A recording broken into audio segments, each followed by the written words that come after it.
Magandang araw po sa inyong lahat, lalo na sa ating mga pinono, kawal at kawani ng Hukbong Katihan ng Pilipinas. Ako po si Father Dion ng Post-Catholic Chaplain ng Headquarters and Headquarters Support Group, Philippine Army. At ito po ang Salita ng Diyos, ang ating gabay. Ngayon po ay Sunday, June 15, 2025 at ginugunita po natin ang dakilang kapistahan ng Santissima Trinidad.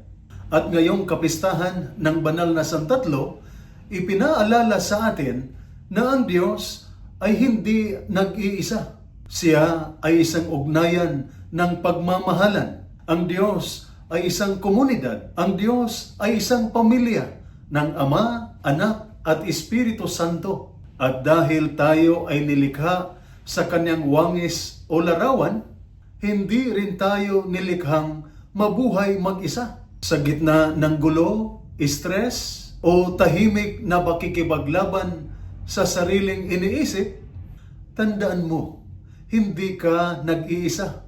Kapag sundalo ka sa frontline at pakiramdam mo ay walang nakakaunawa, kasama mo ang Diyos. Kapag ama ka at pagod ka na sa bigat ng responsibilidad, may espiritong nagbibigay lakas. Kapag nagdududa ka sa sarili mong halaga, alalahanin mong mahalaga ka sa paningin ng Ama.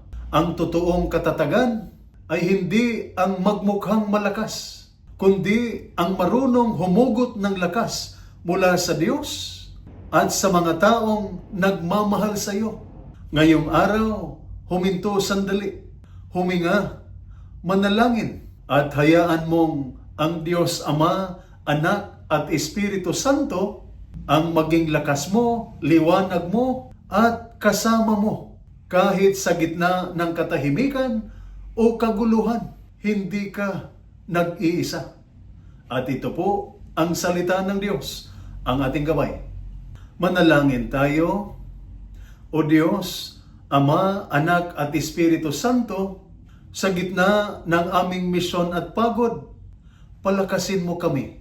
Gawin mo kaming matatag sa pananampalataya, matuwid sa asal, at payapa sa puso. Sa mga amang sundalo at haligi ng tahanan, pagpalain mo sila ng tibay, malasakit at pagmamahal.